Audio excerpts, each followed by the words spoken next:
안녕하세요, 여러분. 오늘 밤 우리는 노후라는 이름의 예곤, 없는 손님에 대해 이야기하려고 합니다. 지금 이 순간 조용히 앉아 화면을 바라보고 있는 당신, 어쩌면 이미 느끼고 계실지도 모르겠습니다. 조금씩 거울 속 모습이 변해가고 있다는 것. 어제와 비슷하지만 어딘가 낯선 내 얼굴, 희끗한 머리카락, 자리를 잡은 눈과 주름. 그런데도 우리는 매일 이렇게 중얼거립니다. 괜찮아, 아직은 젊어. 지금 아니면 언제 즐겨. 하지만 이 말에는 함정이 있습니다. 당신은 아마 살아남지 못할 수도 있어요. 물론 과장이죠. 하지만 노후 준비를 미룬다는 건 스스로를 위험에 던지는 것과 같다는 뜻입니다. 그러니 자리를 잡기 전에 제가 하는 콘텐츠가 정말 마음에 드신다면 좋아요와 구독을 눌러주세요. 그리고 댓글로 여러분이 계신 지역과 지금 이 영상을 보고 있는 시간을 알려주세요. 어디서 어떤 마음으로 이 이야기를 듣고 계신지 함께 나누고 싶습니다. 이제 불을 끄고 선풍기를 틀어 은은한 소리를 배경에 두고 오늘 밤의 여정을 함께 시작해봅시다. 며칠 전이었습니다. 평소처럼 거울을 보다가 문득 멈췄습니다. 그 속에 내가 아닌 것처럼 느껴졌습니다. 누군가의 아버지, 남편, 또는 그냥 지나가는 한 사람처럼. 그동안 애써 외면해온 주름살과 얇아진 피부, 희끗희끗한 머리카락과 느릿한 눈빛.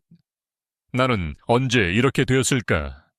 숨이 턱 막혔습니다. 63세. 아직은 괜찮다고 믿고 싶었고 남들보다 젊다는 착각 속에 살고 있었습니다.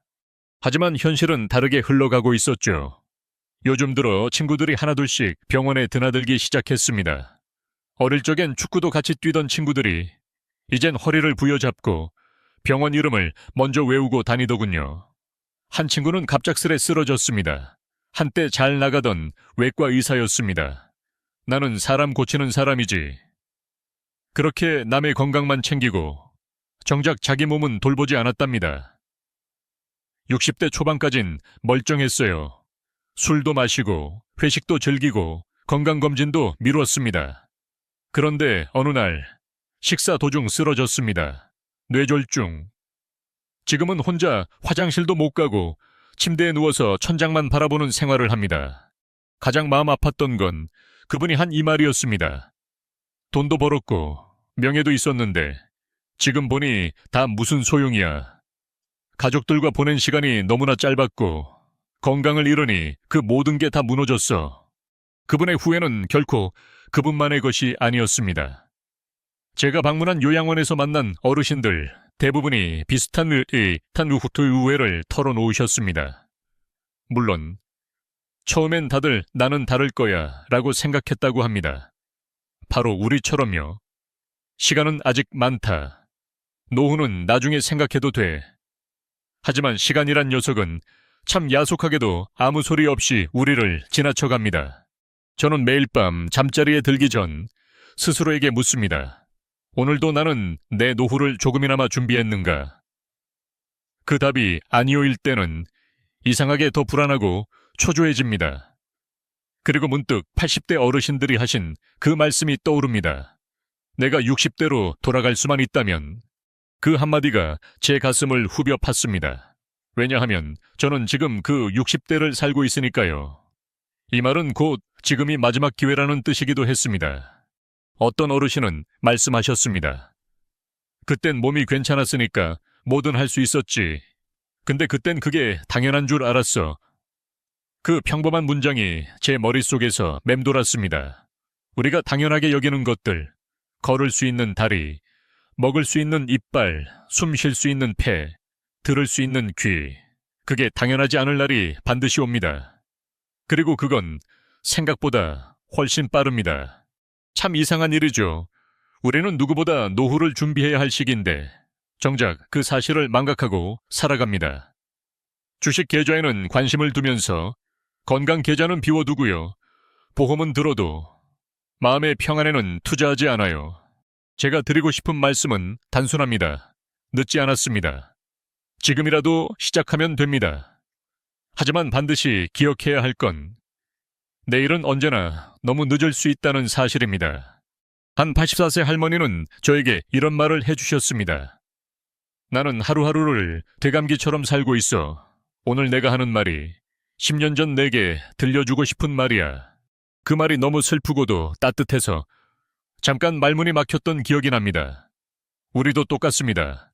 오늘 이 순간을 10년 후에 내가 후회하지 않도록 만들어야 합니다.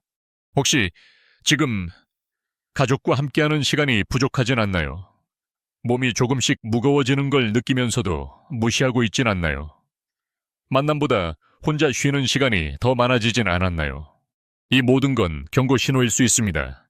그리고 지금 이 영상을 보고 있는 것도 어쩌면 우연이 아니라 하늘이 보내준 기회일지도 모르겠습니다. 이제 우리는 선택해야 합니다. 이대로 흘러가게 둘 것인지 아니면 조금은 방향을 바꿔볼 것인지.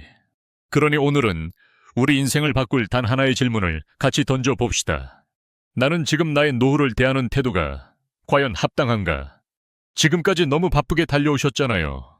이젠 조금 천천히, 그러면서도 똑똑하게, 그리고 따뜻하게 우리의 남은 시간을 설계해 봅시다. 그날 요양원에 들어섰을 때 공기부터 달랐습니다. 창문으로 들어오는 햇살은 평화로웠지만 그 안에 계신 분들의 표정은 어딘가 어두웠고 무겁고 심지어는 미안해 보이기까지 했습니다. 저는 여러 어르신들께 같은 질문을 던졌습니다. 지금 가장 후회되는 일이 무엇인가요? 이 질문에 망설임 없이 나온 첫 번째 대답은 건강을 챙기지 않은 것. 생각해보면 그건 너무도 당연한 답일지도 모릅니다. 하지만 문제는 우리가 그 당연한 것을 매일 외면하고 살아간다는 사실이죠. 60대 초반까지는 대부분 아무 문제가 없습니다. 간단한 피로 정도, 잠 못 이루는 밤 정도. 그마저도 원래 나이 들면 그런 거지 라며 넘기기 마련입니다. 하지만 몸이 무너지는 건 하루아침입니다. 오늘도 멀쩡했던 다리가 내일은 내 몸을 받쳐주지 못하고 어느 날 갑자기 허리가 펴지지 않고 숨이 찬 계단 앞에서 손을 뻗으며 아, 큰일 났다 하는 그 순간, 그때는 이미 너무 늦은 경우가 많습니다. 80대 김창수 어르신은 이렇게 말씀하셨습니다. 젊을 땐 음식 아무거나 먹어도 멀쩡했어요. 근데 70 넘고 나니까 매운 것도 짠 것도 고기 한 점도 마음대로 못 먹겠어요. 그분의 목소리는 무력했고 손끝은 계속해서 무릎을 문지르고 있었습니다. 관절염 때문이라고 하셨죠. 젊었을 땐 다 괜찮습니다. 회식 자리에서 2병 마시고도 다음날 출근하고 잠 못 자고도 하루 종일 일하고 심지어 하루 3끼를 라면으로 때워도 멀쩡했잖아요. 그런데 문제는 몸이 안 망가진 게 아니라 그때부터 망가지고 있었지만 우리가 몰랐다는 것입니다. 우리 몸은 고장나기 전까지 신호를 안 줍니다. 아주 조용히, 아주 치밀하게 30대엔 간이, 40대엔 심장이, 50대엔 혈관이, 60대엔 근육이 망가지기 시작합니다. 특히 근육량 감소는 생각보다 빠르게 찾아오는데요. 의학적으로도 60대 이후엔 매년 1%씩 근육이 줄어든다고 합니다. 그걸 막는 유일한 방법은 운동입니다. 문제는 운동은 귀찮다는 거죠. 시간 내야 하고 땀 흘려야 하고 무엇보다 시작이 두렵습니다. 하지만 어르신들은 말합니다. 그때 그 30분만 걸었어도 지금 이러진 않았을 텐데. 요양원에 계신 86세 박 여사는 젊은 시절 하루에 10시간씩 재봉틀 앞에 앉아 일했다고 했습니다. 그땐 손놀림이 빠르고 허리도 곧았어요. 근데 앉아만 있다 보니까 다리가 약해졌죠. 그분은 지금 걷는 것도 앉는 것도 혼자선 힘드십니다. 그 모습을 보며 문득 든 생각이 있었습니다. 일을 열심히 한 것과 건강을 챙긴 것은 별개라는 사실. 우리는 이 일을 핑계 삼아 건강을 내팽개치며 살았던 겁니다. 이쯤에서 기묘한 이야기를 하나 들려드릴까요? 우리 몸속에 텔로미어라는 유전자가 있습니다. 노화와 관련된 핵심 DNA죠. 과학자들은 실험을 통해 규칙적인 운동을 하는 사람의 텔로미어가 운동하지 않는 사람보다 최대 10년 더 길다는 사실을 밝혀냈습니다. 텔로미어가 길수록 세포가 오래 살아갑니다. 즉, 몸이 젊어진다는 뜻입니다. 무슨 말이냐면 걷기 운동만 꾸준히 해도 실제로 생물학적으로 젊어질 수 있다는 것. 어떤 어르신은 매일 30분씩 집 앞 공원을 걷습니다. 그분은 치매가 오지 않기를 바라는 마음으로 매일 같은 시간, 같은 경로를 걷는다고 하셨습니다. 그리고 걸으며 길가의 꽃을 보며 작은 메모를 남기신다고 했죠. 오늘은 장미가 활짝 피었다. 다음 주엔 국화가 필 테지. 그분의 일기는 짧지만 그 안에 담긴 삶은 아주 길고 깊었습니다. 이쯤에서 하나 제안 드릴게요. 혹시 지금 이 영상을 듣고 계신다면 내일 아침 단 15분만 걸어보세요. 처음엔 어렵겠지만 그 15분이 당신의 노후를 바꿀 수 있습니다. 그리고 두 번째 꼭 하셔야 할 것이 있습니다. 정기검진. 이것만큼 많은 어르신들이 후회한 게 또 없습니다. 괜찮겠지. 귀찮아서 아직 아프진 않으니까. 그렇게 미루다 어느 날 진단서를 받고 절망하게 되는 거죠. 지금은 건강검진 프로그램도 아주 잘 되어 있습니다. 특히 50세 이상이라면 2년에 한 번 대장 내시경, 고혈압이나 당뇨가 있다면 심장 초음파, 여성분들은 골밀도 검사, 남성분들은 전립선 검사를 꼭 챙기셔야 합니다. 제 친구 중 한 명은 나는 병원 냄새만 맡아도 싫어 라고 하던 사람이었는데 결국 대장암 3기 판정을 받았고 지금은 항암 치료를 받으며 하루하루를 버티고 있습니다. 그냥 20분 투자했으면 이 고생은 안 했을 텐데 그 친구는 매일 후회합니다. 우리는 지금 건강할 수도 있습니다. 하지만 중요한 건 지금이 아니라 10년 후에도 건강할 수 있느냐입니다. 그리고 그건 전적으로 오늘 우리가 무엇을 하느냐에 달려 있습니다. 그러니 오늘 밤 이 영상을 끝내고 나면 내일 새벽 알람을 한번 맞춰보세요. 그리고 단 10분이라도 걸어보시고 식사 때 채소 한 가지라도 더 얹어보세요. 그리고 건강검진 일정을 달력에 체크해 두시고요. 어쩌면 그 한 걸음이 당신의 70대, 80대를 지켜줄 가장 중요한 투자가 될지 모릅니다. 가족이라는 말 참 따뜻합니다. 하지만 동시에 그만큼 조용히 멀어질 수도 있는 관계이기도 하죠. 특히 우리 세대는 가족을 위한다는 명분으로 가족을 외면해온 세대입니다. 그리고 지금 그 대가를 고스란히 받고 있는 중입니다. 제가 만난 72세 오성식 씨. 그분은 자식 셋을 모두 대학까지 보낸 겉보기엔 그야말로 가장으로서 성공한 삶을 사신 분이었습니다. 하지만 그날 요양원의 한 구석에서 들려온 그의 이야기는 이랬습니다. 주말 없이 일했어요. 야근은 당연했죠. 애들 등록금 벌어야 하니까. 그 말엔 자부심이 섞여 있었지만 이내 그의 눈동자가 흔들렸습니다. 근데 얼마 전 큰애가 그러더라고요. 아빠, 나는 어릴 때 아빠 얼굴 본 기억이 별로 없어. 그 말을 듣고 멍했어요. 나는 가족을 위해 살았다고 생각했는데 가족은 나를 기억하지 못하더라고요. 그 순간 저도 가슴이 먹먹했습니다. 내가 과연 지금 가족에게 어떤 모습으로 남아있을까? 아마 많은 분들이 비슷한 경험을 하셨을 겁니다. 아이들이 잠든 새벽에 출근하고 피곤하다고 말하며 퇴근해선 TV만 보다가 다시 잠들고 그렇게 하루하루가 지나가고 언제부턴가 아이들은 각자의 방에서 문을 닫고 있고 식탁엔 침묵만 남게 됩니다. 저 역시 그러했습니다. 아이들과 저녁을 함께 먹는 날보다 회의가 더 많았던 시절. 지금은 바쁘니까 나중에 시간 내자. 그 나중은 결국 오지 않았습니다. 요양원에서 만난 한 어르신의 말이 떠오릅니다. 출근할 때 자고 있던 아이들, 퇴근해도 또 자고 있더라고요. 주말엔 피곤하니까 자고. 그렇게 자식들과 함께한 기억이 거의 없어요. 그 말을 들으며 생각했습니다.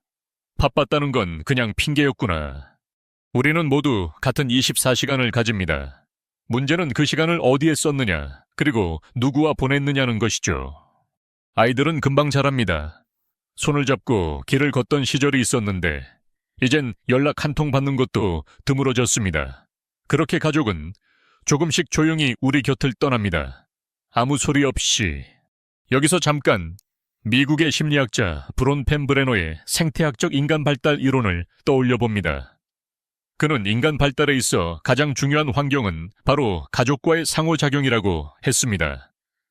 즉, 자녀의 정서, 삶의 만족도, 심지어 뇌 발달까지 부모와 부모와 함께 보낸 질 높은 시간이 좌우한다는 겁니다. 그럼에도 우리는 가족보다 일을 택했습니다. 돈을 벌어야 했으니까, 책임감이니까, 가족을 위해서니까. 하지만 어르신들은 한결같이 이렇게 말씀하십니다. 결국 남는 건 가족이더라. 그런데도 우리는 자꾸 나중에를 말합니다. 나중에 여행 가자. 나중에 대화하자. 나중에 웃자. 하지만 그 나중은 아플 때도 외로울 때도 우리 곁에 없습니다. 요양원에서 가족이 매주 찾아오는 어르신은 극히 드뭅니다. 처음엔 자주 오다가 점점 연락이 줄고 결국 명절에만 얼굴 보게 되는 경우가 대부분입니다. 그럴 때마다 어르신들은 자신을 탓합니다. 내가 너무 바쁘게 살아서 애들이 나랑 정이 없나 봐요. 사실 탓할 수 없는 일이죠. 우리는 정말 그 당시 열심히 살았으니까요. 하지만 지금이라도 그 방향을 바꾸는 건 가능합니다. 저는 요즘 한 가지 원칙을 세웠습니다. 일요일은 가족의 날. 그 하루만큼은 어떤 약속도 잡지 않고 가족들과 산책을 하거나 영화를 보거나 그냥 밥을 차려 함께 먹습니다. 딸아이가 처음엔 어색해했어요. 아빠, 무슨 일 있어요? 그 말이 너무 슬프면서 웃기더군요. 우리가 얼마나 오래 대화를 나누지 않았는지 깨달았습니다. 그리고 그런 시간을 보내면서 관계가 조금씩 회복되고 있다는 걸 느낍니다. 아이의 말투가 부드러워지고 아내의 눈빛이 환해지고 무엇보다 저 스스로가 따뜻해졌습니다. 또 하나는 사진입니다. 요즘은 예전과 다르게 스마트폰으로 가족 사진을 자주 찍으려 합니다. 그 순간을 남기고 싶어서이기도 하고 이때는 행복했다고 기억하고 싶어서요. 하루는 손주가 제게 말했어요. 할아버지, 웃는 얼굴이 제일 멋있어. 그 말이 어찌나 고맙던지 그날 이후로는 의식적으로 더 많이 웃으려 합니다. 결국 가족은 가까이 두지 않으면 멀어지고 대화하지 않으면 다치고 지금 소중히 하지 않으면 후회하게 됩니다. 요양원에서 만난 한 어르신은 이렇게 말씀하셨습니다. 나는 그저 아들 얼굴 한 번 더 보고 싶어서 매일 문 쪽만 바라보고 있어. 그 이야기가 너무 슬퍼. 저는 그날 한참을 차 안에서 울었습니다. 그리고 결심했죠. 나는 내 가족이 그런 외로움을 느끼지 않게 하자. 지금도 늦지 않았습니다. 그저 하루에 10분 가족에게 전화를 걸어 이름을 불러주세요. 잘 지내니? 그 한마디가 서로를 다시 연결해줍니다. 우리가 오늘 선택한 가족과의 시간이 훗날 우리의 가장 따뜻 기억이 될 테니까요. 나는 한동안 인간관계를 숫자로 판단하던 시절이 있었습니다. 전화번호부에 저장된 사람 수, 카톡 단체방 개수, 연말이면 수십 개씩 날아오는 문자 인사들, 그걸 보며 안심했어요. 나는 혼자가 아니구나. 하지만 퇴직하고 몇 달이 지나고 나니 그 수만 턴 연락처는 단 한 명의 진짜 친구조차 남기지 못했다는 사실을 보여주더군요. 요양원에서 만난 82세 이문우 어르신은 과거 대기업 간부셨습니다. 항상 회식, 모임, 골프 약속이 가득했고 명함만 꺼내면 두툼한 지갑처럼 펼쳐졌다고 합니다. 그런데 그분은 제게 이렇게 말씀하셨습니다. 그 많던 사람들이 지금 다 어디 갔을까? 내가 누웠을 땐 아무도 안 오더라. 그분의 말투는 덤덤했지만 그 속에는 씁쓸함과 허무함이 짙게 묻어 있었습니다. 저 역시 그랬습니다. 모임에서 빠지면 뭔가 손해보는 느낌, 이름 한번 안 불리면 기분이 상하고 잔에 술 안 따르면 예의가 없는 줄 알았죠. 하지만 정작 내가 아플 땐 그 술잔을 함께 들었던 사람들보다 조용히 곁을 지켜준 가족, 그리고 평소 소홀했던 친구 하나가 훨씬 더 큰 힘이 되어 주었습니다. 관계는 수가 아니라 깊이다. 요양원 어르신들 중에서도 가장 건강하고 활기찬 분들은 이상할이 많지 조용한 인간관계를 가지고 계셨습니다. 대신 그분들에겐 몇 명의 오래된 친구가 있었습니다. 그중 한 분은 87세 남상균 어르신. 60년 지기 친구 두 분과 매주 한 번씩 삼겹살을 구워 먹으며 추억을 되새긴다고 하셨습니다. 우리가 자주 안 만나면 기억이 흐려져 추억도 이름도 그 웃음도. 그분의 눈빛은 소년 같았습니다. 그렇다고 모든 인간관계를 유지해야 한다는 뜻은 아닙니다. 오히려 나이 들수록 관계는 정리하는 것이 중요합니다. 저도 요즘은 정기적으로 연락처 다이어트를 합니다. 한 달에 한 번. 더는 연락하지 않는 사람들, 마음이 피곤해지는 대화, 의무감으로만 이어진 모임들을 과감히 지웁니다. 대신 마음을 나눌 수 있는 사람, 내 이야기를 진심으로 들어주는 사람과는 한 번 더 대화를 나누려 애씁니다. 그게 문자 한 통이든 늦은 밤 커피 한 잔이든 말이죠.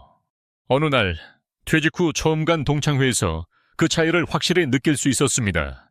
처음엔 다들 환하게 웃으며 반기지만 조금만 시간이 지나면 자연스럽게 그룹이 갈립니다. 한쪽은 활기차고 유쾌한 대화, 다른 한쪽은 불안과 외로움이 묻어난 표정.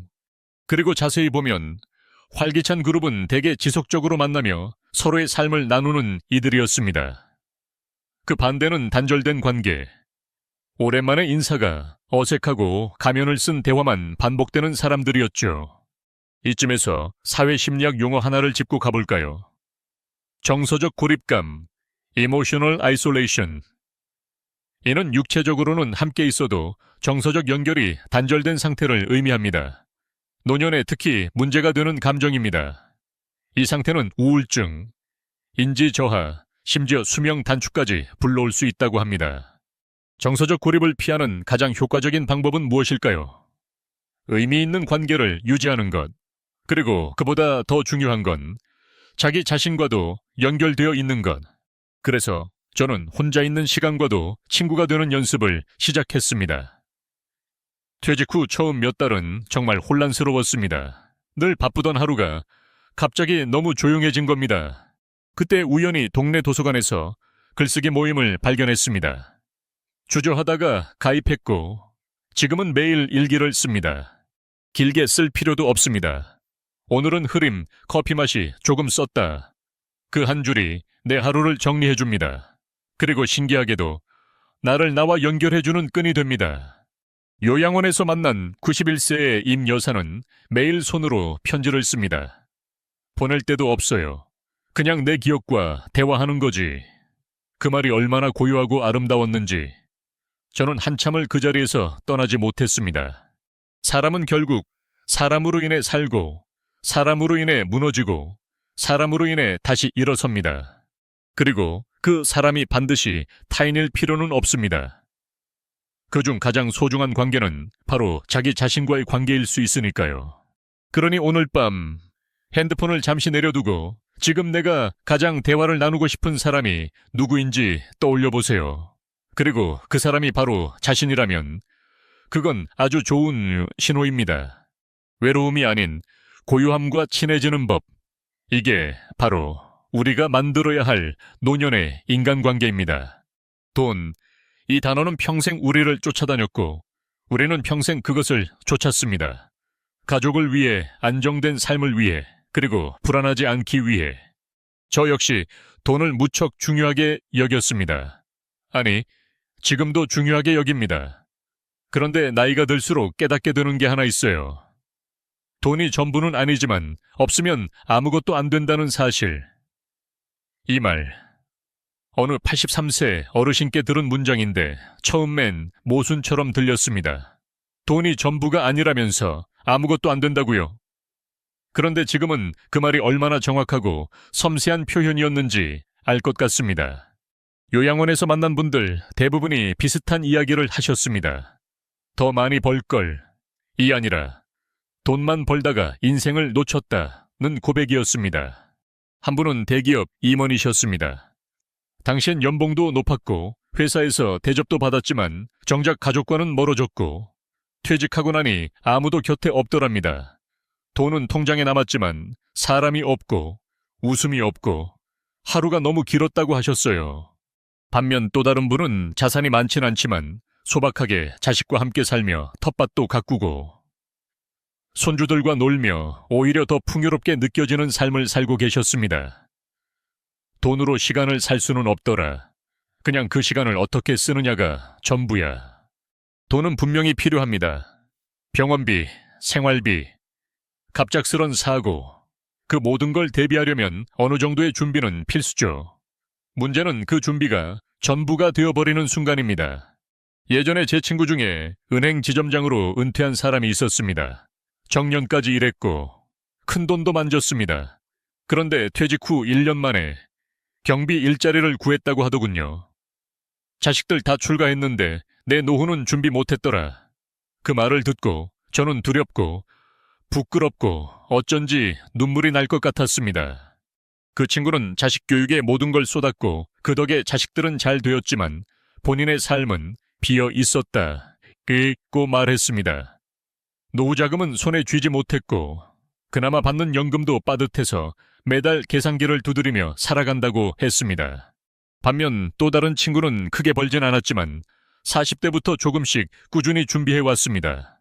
무리한 투자 없이 매달 저축하고 조금씩 공부하고 소소한 배당도 받고 지금은 경제적 여유까지는 아니더라도 불안하지 않은 삶을 살고 있었습니다. 이 두 사람의 가장 큰 차이는 바로 계획이었습니다. 얼마를 벌었느냐보다 그 돈을 어떻게 관리했느냐가 중요했던 거죠. 그리고 요즘은 돈에 대한 개념도 바뀌고 있습니다. 그저 쌓는 것이 아니라 흐름을 만들고 경험을 사는 수단이 되어야 한다고 생각합니다. 정신의학자 조지 바이런은 불안은 예측하지 못한 결핍에 대한 공포다라고 했습니다. 즉, 돈을 모으는 데 집착하는 이유도 실제로는 막연한 두려움에서 비롯된다는 것입니다. 그렇다면 진짜 해결책은 돈을 더 많이 버는 것이 아니라 돈에 대한 명확한 계획을 세우고 그 계획에 따라 조절하며 살아가는 것일지도 모릅니다. 저는 요즘 사용일지를 씁니다. 하루에 쓴 돈을 메모하고 일주일에 한 번 돌아봅니다. 어디에 과했는지, 무의식적으로 쓰는 항목은 뭔지 살펴보며 다시 조절합니다. 그리고 한 달에 한 번은 이번 달에 돈이 내 삶을 행복하게 만들었는가를 스스로 묻습니다. 만약 그 대답이 아니오라면 그 다음 달부터는 반드시 소비의 방향을 바꿉니다. 예를 들어 비싼 옷보다 딸과 함께한 외식 한 끼, 골프채보다 손주에게 읽어준 동화책 한 권이 더 값진 투자가 된다는 걸 이제는 정말로 느낍니다. 요양원의 한 어르신은 이렇게 말씀하셨어요. 젊을 땐 돈이 많아야 행복한 줄 알았는데 지금은 돈 걱정 없이 잠드는 하루가 제일 고마운 날이야. 그 말에 고개가 절로 끄덕여졌습니다. 잠을 편히 잘 수 있는 마음, 배고프지 않은 저녁 식탁, 그리고 아플 때 병원 갈 수 있는 여유. 그 이상을 바라는 건 어쩌면 욕심일지도 모릅니다. 그래서 저는 이렇게 정리해봅니다. 돈이 인생의 중심이었던 시절은 이제 지나갔고 이젠 돈이 내 삶을 돕는 조력자로 전환되어야 할 때라는 거죠. 그리고 무엇보다 중요한 사실, 지금부터라도 늦지 않았습니다. 오늘 당장 지출 내역을 적어보는 것, 작은 금융 강좌를 찾아보는 것, 혹은 연금 내역을 정리해보는 것. 그 작은 시작이 우리의 남은 인생을 조금 더 덜 불안하게, 조금 더 단단하게 만들어줄 수 있습니다. 돈은 삶의 연료이긴 하지만 절대로 목적이 되어선 안 됩니다. 그 연료를 어디에 쓸 것인가는 오롯이 우리의 선택이니까요. 배움, 이 단어가 처음엔 어쩐지 학교 교실 냄새처럼 느껴졌습니다. 칠판, 분필, 시험지, 숙제. 하지만 나이가 들어서 다시 이 단어를 떠올리게 되면 이건 더 이상 교과서가 아니라 삶의 방식이 된다는 걸 알게 됩니다. 요양원에서 가장 인상 깊었던 분이 있습니다. 무려 90세에 수채화를 시작하신 분이었어요. 그분은 처음엔 손이 떨려서 그림을 제대로 그릴 수 없었다고 했습니다. 하지만 한 달, 두 달, 이제는 작은 엽서에 꽃을 그리고 그 그림으로 손주들에게 편지를 보냅니다. 너희들이 준 시간 덕분에 내 하루가 색을 입는다. 그 한마디는 마치 시 같았습니다. 또 다른 분은 80세에 스마트폰 강좌를 듣기 시작하셨습니다. 처음엔 손주들 덕분에 억지로 등록하셨다는데 지금은 SNS도 하시고 영상통화도 능숙하게 하십니다. 그리고 직접 찍은 고양이 사진을 동네 경로당에 프린트해 붙여놓기도 하신다네요. 이분들이 공통적으로 하시는 말이 있습니다. 배운다는 건 살아있다는 증거예요. 실제로 학자들도 노년의 인지기능 유지를 위한 최고의 방법 중 하나로 지속적인 학습을 꼽습니다. 하버드 대학의 연구에 따르면 은퇴 후에도 신규 기술이나 언어를 배우는 사람은 치매 발병률이 절반 이하로 줄어든다고 하죠.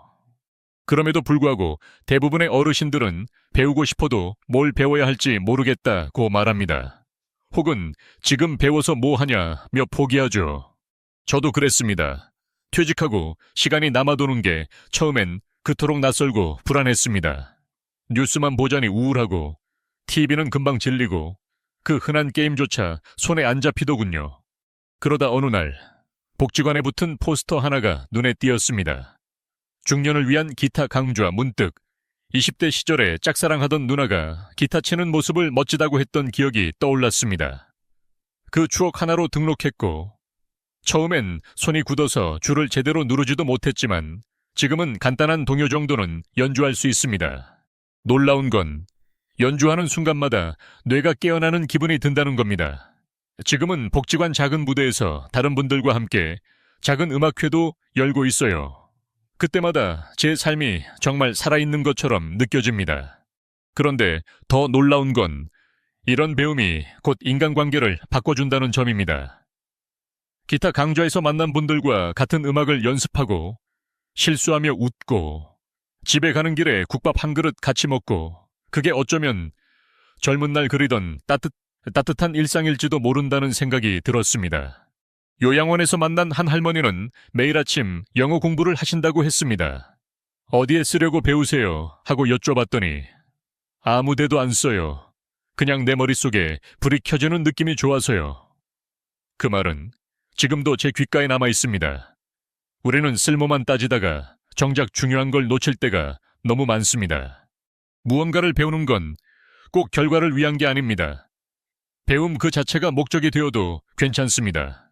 오히려 그래야 진짜 배움이 될 수 있습니다. 그래서 저는 요즘 가르치지 않는 강좌에 꽂혀 있습니다. 예를 들면 감정 일기 쓰기, 고전 낭독 모임, 사진 찍기 산책, 이런 수업들은 이 시험도 숙제도 없지만 매주 내가 스스로를 돌아보게 만들고 내 속의 생기를 한 줌씩 끌어올려줍니다. 여기서 심리학 용어 하나를 소개할게요. 인지적 유연성, cognitive flexibility. 이건 쉽게 말해 익숙하지 않은 상황에서도 적응할 수 있는 능력인데요. 이 유연성이 높은 사람은 나이 들어서도 감정 기복이 적고 우울증이나 치매 위험이 낮다고 합니다. 그리고 이 능력을 키우는 가장 좋은 방법이 바로 배움입니다. 새로운 정보를 받아들이고 생각의 방향을 바꾸고 도전을 지속하는 것. 그래서 저는 여러분께 이렇게 권하고 싶어요. 지금 가장 관심 있는 걸 작게, 아주 작게 시작해보세요. 하루 10분짜리 유튜브 강좌도 좋고 동네 도서관에서 빌린 책 한 권도 좋습니다. 중요한 건 시작입니다. 한 친구는 67세에 유튜브로 요리를 배우기 시작했어요. 그 영상을 손주들에게 보내주다가 결국 할배의 맛있는 이야기라는 채널까지 열었죠. 지금은 지역 행사에 초대받아 어르신 요리 특강도 하십니다. 그분이 이런 말을 하셨습니다. 배우다 보면 나이가 문제가 아니라는 걸 알게 돼요. 문제는 내가 멈췄다는 사실이죠. 맞는 말입니다. 나이가 들어서 뭘 못하는 게 아닙니다. 단지 그걸 해보려는 용기를 잠시 잃었을 뿐입니다. 그러니 오늘 하루 끝에 이 영상을 다 보고 나면 딱 하나만 정해보세요. 나는 이번 달에 뭘 배울까? 그리고 그것이 당신 삶의 새로운 에너지가 되길 바랍니다. 건강에 대해 말할 때 우리는 종종 너무 큰 그림만 생각합니다. 다이어트, 헬스장, 식단, 영양제, 검진. 하지만 요양원에서 만난 어르신들은 하나같이 이렇게 말씀하셨습니다. 작은 습관 하나가 인생을 바꾼다. 제가 직접 만난 두 분의 어르신이 있습니다. 같은 아파트 단지에서 30년을 함께 산 친구 사이셨죠. 젊을 땐 똑같이 바쁘고 똑같이 건강했고 술도 함께 마시고 한 달에 한 번 등산도 같이 다니셨다고 했습니다. 하지만 지금 두 분은 전혀 다른 삶을 살고 있습니다. 한 분은 매일 아침 손주들과 공원을 산책하고 사진을 찍으며 일상을 기록하고 노트에 하루하루에 감사한 일을 적습니다. 다른 한 분은 침대에 누워 천장만 바라보며 혼자 식사를 하시고 아무런 감정 없는 하루를 보내고 계십니다. 이 두 분을 갈라놓은 건 60대의 선택이었습니다. 건강을 미리 관리한 사람과 그냥 흘러가게 둔 사람, 그 차이는 10년, 20년이 지난 지금 너무나도 극명하게 드러나고 있었습니다. 그래서 오늘은 그 어르신들과 재활의학과 전문의들의 조언을 바탕으로 지금 우리가 실천해야 할 건강관리법 6가지를 구체적으로 정리해 보겠습니다. 첫째, 매일 30분 걷기. 별거 아닌 것 같지만 하루 30분 걷기는 진짜 기적을 만듭니다. 저도 처음엔 반신반의했지만 6개월 실천해보니 무릎 통증도 줄고 밤에 덜 뒤척이고 아침에 눈 뜨는 것도 훨씬 상쾌해졌습니다. 특히 아침 시간에 걷는 걸 추천드립니다. 햇살을 받으면 비타민 D가 생성되고 생체 리듬이 맞춰지면서 몸이 자연스럽게 깨어나기 시작합니다. 처음엔 10분만 걸으셔도 좋습니다. 그냥 가까운 공원 아니면 집 근처 한 바퀴라도. 둘째, 근력 운동은 선택이 아니라 필수. 특히 하체 근육이 중요한데 앉았다 일어서기, 팔 밀기, 물병 들어올리기 같은 작은 동작만으로도 근육을 유지할 수 있습니다. 제가 요즘 실천하는 루틴은 이렇습니다. 아침에 일어나서 앉았다 일어서기 20회, 벽을 밀며 팔 근력 운동 10회, 물병을 머리 위로 들어올리기 10회. 딱 10분이면 끝납니다. 하지만 이 10분이 쌓이면 계단도 가볍게 오를 수 있고 넘어질 위험도 확 줄어듭니다. 셋째, 식습관은 인생을 좌우합니다. 90세인데도 허리 꼿꼿하고 기억력도 뛰어난 한 어르신이 계셨습니다. 비결을 여쭤보니 밥은 조금만, 채소는 많이, 저녁은 일찍 먹는다. 너무 단순하죠. 하지만 이 단순한 원칙이 과학적으로도 정확한 방법이었습니다. 특히 저녁 식사는 7시 이전에 끝내는 걸 추천드립니다. 소화가 된 상태에서 자야 심장이 무리하지 않고 숙면을 취할 수 있습니다. 잠을 잘 자야 노화도 느려지고 면역력도 유지됩니다. 넷째, 정기검진은 생명을 구합니다. 저도 한때 아직 멀었지 했습니다. 하지만 제 친구 중에 그 말 믿고 2년을 미룬 사람, 결국 뇌경색으로 쓰러졌습니다. 그리고 지금은 반신불수 상태입니다. 50세가 넘으면 꼭 받아야 할 검진이 있습니다. 2년에 한 번 대장 내시경, 고혈압, 당뇨 있는 분은 매년 심장 초음파, 여성은 골밀도 검사, 남성은 전립선 검사, 이 네 가지만 지켜도 대부분의 중대한 질병을 조기에 발견할 수 있습니다. 다섯째, 스트레스 관리는 건강의 핵심, 우울감, 무기력, 짜증, 은퇴 후 가장 많이 겪는 문제입니다. 전문의들은 말합니다. 하루 중 반드시 즐거운 시간을 만들어야 한다. 저는 산책 후에 커피 한 잔을 꼭 마십니다. 그리고 아내와 하루에 30분은 대화를 나눕니다. 이 시간은 단순한 대화가 아니라 마음을 환기하는 시간이에요. 작은 즐거움이 큰 병을 막는 방패가 됩니다. 여섯째, 뇌를 깨우는 습관을 가져야 합니다. 운동도 중요하지만 두뇌도 훈련이 필요합니다. 90세 할머니가 매일 스도쿠를 푸신다는 이야기를 들었습니다. 한 달은 힘들었지만 지금은 오히려 손주보다 빠르게 푸신다고 합니다. 바둑, 장기, 퍼즐, 스마트폰 게임도 좋습니다. 중요한 건 매일 조금씩 자극을 주는 것. 저는 요즘 바둑을 배우고 있습니다. 처음엔 창피했고 기보도 이해 못했지만 2달이 지나니 하루 중 가장 기다려지는 시간이 되었어요. 운동과 학습은 뇌의 가소성을 높여줍니다. 즉, 늙지 않는 뇌를 만드는 열쇠가 되는 것이죠. 마지막으로 건강한 삶에는 규칙적인 생활 리듬이 필수입니다. 자고 일어나는 시간, 식사 시간, 운동 시간 모두 일정하게 유지해야 몸이 안정감을 느끼고 면역 시스템도 균형을 잡을 수 있습니다. 요즘은 아침 6시에 기상, 7시에 산책, 12시에 점심, 6시에 저녁, 그리고 밤 10시에 취침. 이 루틴을 지키는 것만으로도 삶의 리듬이 정돈되고 마음이 덜 흔들립니다. 건강은 절대 하루아침에 무너지지 않습니다. 하지만 무너지기 시작하면 돌이킬 수 없을 만큼 빠르게 무너집니다. 그걸 막는 유일한 방법은 지금 당장 작게라도 실천을 시작하는 겁니다. 혹시 지금 귀찮다고 생각하셨다면 그 생각조차 오늘이 지나면 바뀔 수 있습니다. 그리고 그 변화는 당신만이 줄 수 있는 선물입니다. 오늘 우리는 아주 긴 여정을 함께 걸었습니다. 처음에는 노후라는 단어 자체가 낯설게 느껴졌을지도 모릅니다. 하지만 이제는 그 단어가 무겁지만 따뜻하게 다가올 수도 있을 겁니다. 우리는 거울 속에서 나이든 자신의 모습을 마주하고 80대 어르신들의 후회 속에서 우리 미래를 엿보았으며 건강, 가족, 관계, 돈, 배움이라는 5갈래의 이야기를 하나씩 되짚어 보았습니다. 모든 파트의 공통된 메시지는 하나였습니다. 지금은 늦지 않았고 작은 실천이 남은 삶을 바꿀 수 있다는 것입니다. 걷기 30분, 자식에게 전화 한 통, 오래된 친구에게 커피 약속, 노트에 짧은 일기 한 줄, 스마트폰으로 게임 한 판, 이 모든 것이 우리 삶에 작은 틈을 만들고 그 틈 사이로 따뜻한 빛과 바람이 들어옵니다. 그 빛과 바람이 모이면 우리는 다시 활짝 피어날 수 있습니다. 그리고 무엇보다 중요한 것은 마음입니다.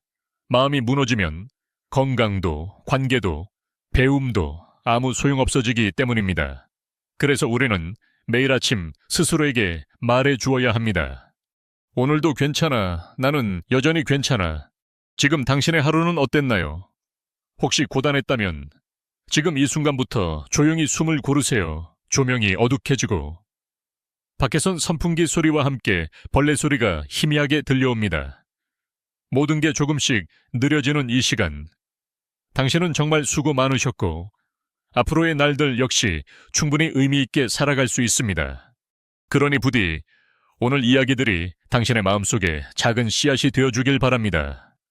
그 씨앗은 지금 보이지 않지만 반드시 어딘가에서 싹을 틔우고 당신의 삶에 푸른 잎을 달아줄 것입니다.